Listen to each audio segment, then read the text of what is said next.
ଆସନ୍ତୁ ଶୁଣିବା ଗଳ୍ପ ଲୁହ ଦୁଃଖର ଶାୟରୀ କେବେ ସୁଖର ଗଜଲ। ଗାଳ୍ପିକା ସୌଭାଗିନୀ ପରିଡ଼ା।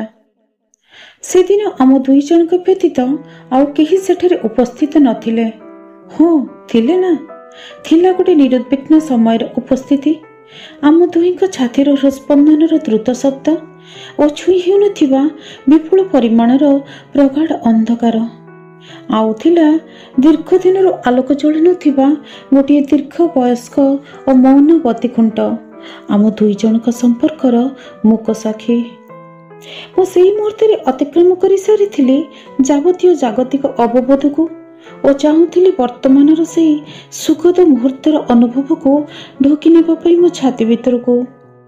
ଅନନ୍ତ ଅନ୍ତରୀକ୍ଷର ଅଶ୍ରୁତ ବାଣୀକୁ ଚୁପଚାପ କାନ ଡେରି ଶୁଣିବାକୁ ଓ ଶୁଣିବାକୁ ଟୁପ୍ ଟୁପ୍ ପଡୁଥିବା କାକରବିନ୍ଦୁର ଛନ୍ଦ ସହ ପବନର ଯୁଗଳବନ୍ଦୀକୁ।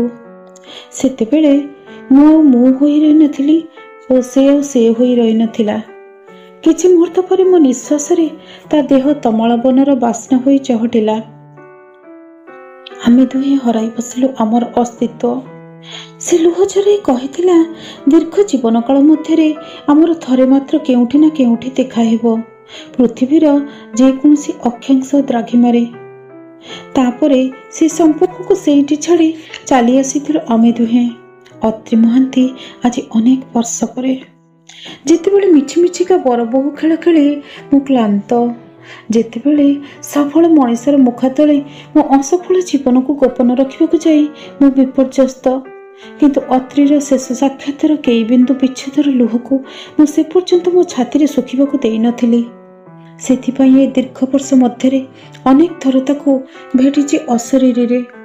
ଯେବେ ସିରି ସିରି ପବନରେ ଧାନ କେଣ୍ଡା ଭିତରେ କ୍ଷୀର ଭରି ଆସେ, ଯେବେ ତୁମୁକଣି ବର୍ଷା ମେଘ ପବନ ରାତିର ମଞ୍ଜଧରା ଶୀତରେ ଲୋଡ୍ ସେଡିଂ ଯୋଗୁଁ ସାରା ସହର ଅନ୍ଧାରରେ ଆତ୍ମଗୋପନ କରିଥାଏ, ମୋ ଭିତରେ ଆଉଟୁ ପାଉଟୁ ହେଉଥିବା ଇଚ୍ଛାମାନଙ୍କୁ ମୁଁ ଡେଣାହଳ ଦେଇ ଉଡ଼େଇ ଦେଇଛି ତା ଠିକଣାରେ।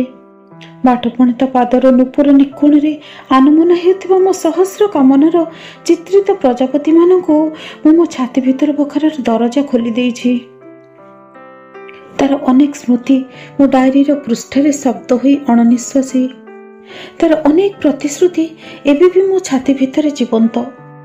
ରୁଗୁ ରୁଗୁ ହେଉଥାଏ ମୋ ଭିତର ଅଦେଖା କ୍ଷତଟି ଯେବେ ଅତ୍ରି ମହାନ୍ତି ମନେ ପଡ଼େ।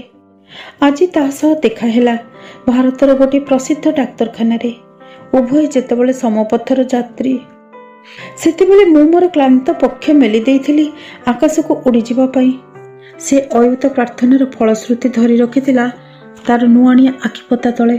ସତରେ ଆମର ଆଉ ଥରେ ସାକ୍ଷାତ ହୋଇନଥିଲେ ଖୁବ୍ ଭଲ ହୋଇଥାନ୍ତା। ସେତେବେଳେ ସମଧରଣର ଶେଷ ପର୍ଯ୍ୟାୟର ଶାରୀରିକ ଅସୁସ୍ଥତା ନେଇ ଆମେ ଦୁଇ ଜଣଙ୍କ ସାମ୍ନାରେ। ମୁଁ କହିପାରିଲିନି ତା ବୟସ। ସମୟର ସନ୍ତ୍ରାସରେ ସବୁକିଛି ହରାଇ ବସିଥିଲା ସେ। ତଥାପି ମୋ ଆଖିରେ ସେ ସେଦିନର ଅତ୍ରି, ମୋ ହୃଦୟର ଈଶ୍ୱରୀ। ଅମାନିଆ ତା ଆଖି ସୃଜିଲା ଲୁହର ପ୍ରଗଳ୍ଭ କବିତା। ମୋ ହାତ ପାପୁଲିରେ ଦୁଇ ବିନ୍ଦୁ ଲୁହ ଅତ୍ରିର। ପ୍ରଶ୍ନ କଲି, ଆଉ କେଉଁ ଅବଶୋଷ ଜୀବନର ଯେଉଁଥିପାଇଁ ଏ ଲୁହର ଅଭିସାର? ସେ ଲୁହ ଝରାଉ ଝରାଉ ପ୍ରତି ପ୍ରଶ୍ନ କଲା, କିଏ କହେ ସବୁକାଳେ ଲୁହ ଦୁଃଖର ସୃଜନୀ ବୋଲି? ସେଦିନର ମିଳନ ବେଳାରେ ତମକୁ ହରାଇବାର ଦୁଃଖରେ ଲୁହରେ ହୋଇଥିଲେ ଆର୍ଦ୍ର, ଅଥଚ ଆଜି ଚିରବିଚ୍ଛେଦ ଘଟିବାକୁ ଯାଉଥିବା ବେଳେ ମୋ ଆଖିରେ ପ୍ରାପ୍ତିର ଲୁହ। ବିତାଉଥିବା ବର୍ତ୍ତମାନର ମୁହୂର୍ତ୍ତ ଠାରୁ ମହାର୍ଘ ଆଉ କେଉଁ ସମୟ ଅଛି? ନା ଅତୀତ, ନା ଭବିଷ୍ୟତ। ଦୀର୍ଘ ଜୀବନ ଯାତ୍ରାରେ ଏତିକି ଅନୁଭବ ହିଁ ତ ମୋର ଜମାପୁଞ୍ଜି। ମୁଁ ତାର ମଥାକୁ ଆଉଁସି ଦେଲି ସେ ଷ୍ଟ୍ରେଚରରେ ଯାଉଥିବା ବେଳେ ଓ କାମନା କଲି ଅପରେସନ ଥିଏଟରରୁ ସେ ସୁସ୍ଥ ହୋଇ ଫେରିଆସୁ ବୋଲି। ସେ ମୁଦ୍ରିତ ଆଖିରେ ନୀରବ ପ୍ରାର୍ଥନା କରୁଥିଲା ମୋ ସୁସ୍ଥତା ପାଇଁ। ଆଜି ଆମେ ଦୁହେଁ ସମପଥର ପଥିକ। ମୋ ଆଖିର ଲୁହ ଠିକଣା ଖୋଜୁଥିଲା ବହିଯିବା ପାଇଁ, ଅଥଚ ଲୁହକୁ ବହିଯିବା ପାଇଁ କ'ଣ କେବେ ଠିକଣା ମିଳେ?